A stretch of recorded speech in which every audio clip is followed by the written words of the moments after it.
Hey guys, it's Tirza, and today we are going to be looking at how to read Hebrew poetry.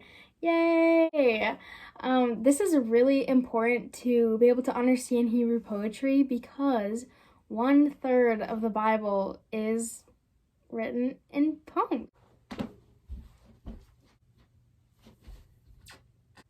Are you an expert or something? Oh, I took 1 year Bible school, so I know everything. Oh, okay. Yeah, I've seen memes about that. Yeah. I mean, I don't believe you, but I can sit down for a minute, I guess. Yeah, for the next couple weeks, actually, I plan on posting more videos on how to read Hebrew poetry. So you can check it out if you want. Hit the subscribe button and the bell to notify you when I post a new video.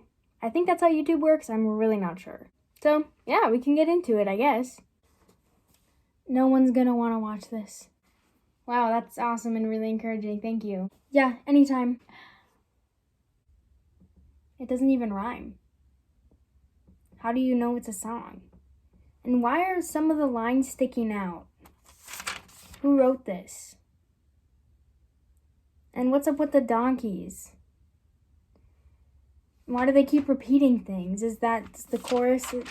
What's going on? Oh, well, this was originally written in Hebrew, not English, so that's why it doesn't rhyme, and it is a song. I just didn't really think I should sing it for you.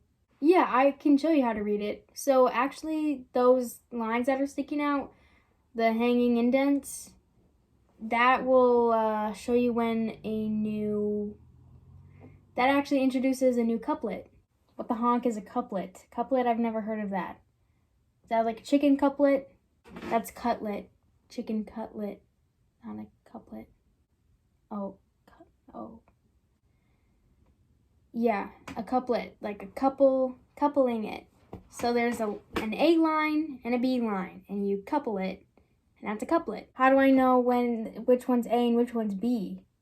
It doesn't have any of those letters here for me. Well, you know what? I will just show you, okay? I will just show you, okay? Oh.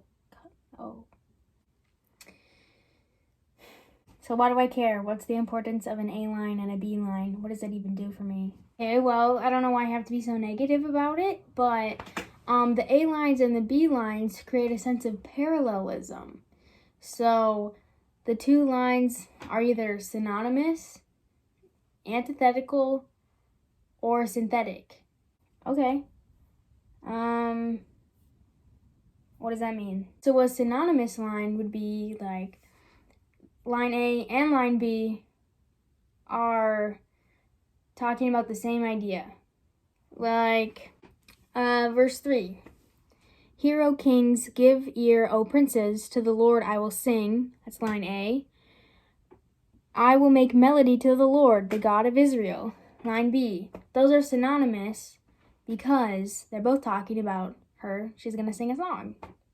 Okay, that makes sense. So then I can kind of understand that couplet is reinforcing the idea that she's about to sing a song. Yeah, exactly. Nice work.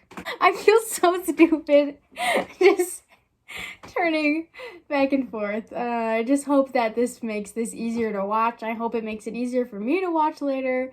Because I know for me personally, like watching other Bible study videos, I don't want to do it.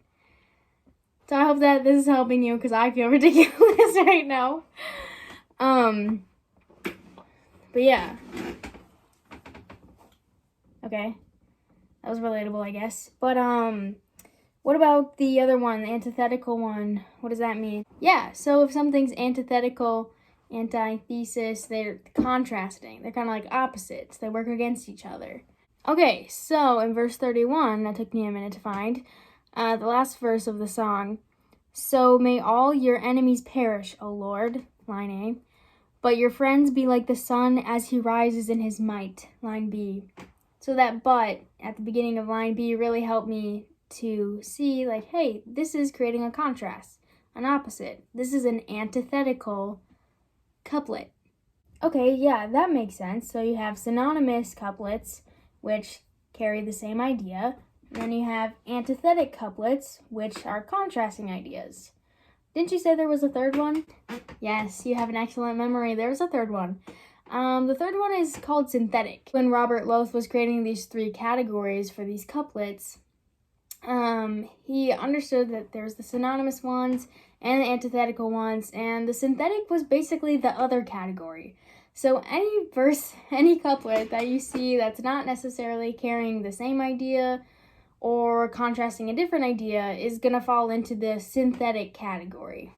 That's pretty easy. Can I still have an example though? Sure, let's take a look at that.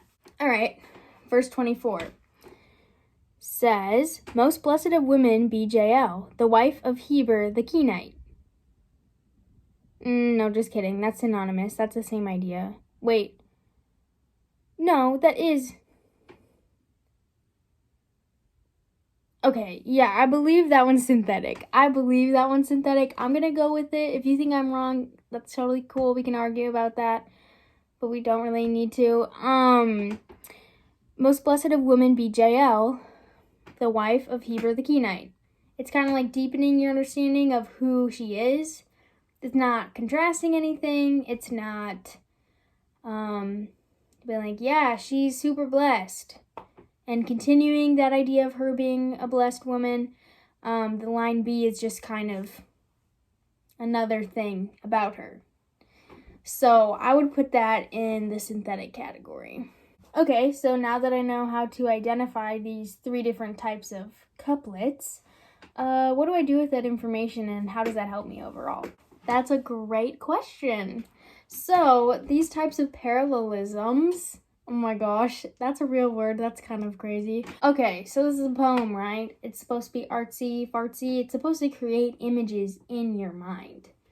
And it's not really necessarily an intellectual read, but more to really get your imagination going. And the authors of these poems really expect you to know the history of Israel. And especially knowing the Pentateuch, or the first 5 books, because the imagery will rely heavily on that. So understanding what these couplets are trying to do will help you understand the type of images that the author is trying to create in your mind. So yeah, definitely take this time. I am going to mark up my Bible and try to identify each couplet as one of those 3, either synonymous, antithetical, or synthetic, and just try to understand really what the author was doing here. So if you're nervous to write in your Bible like I was for a million times, there you can definitely print off a PDF of this chapter. There are lots of websites that'll let you do that. Or if you don't want to do that, you don't have access to a printer, I definitely recommend writing out the whole song in a notebook, and then going through with your colored pencils or highlighters, whatever you want, and just trying to identify those 3 different types of parallels.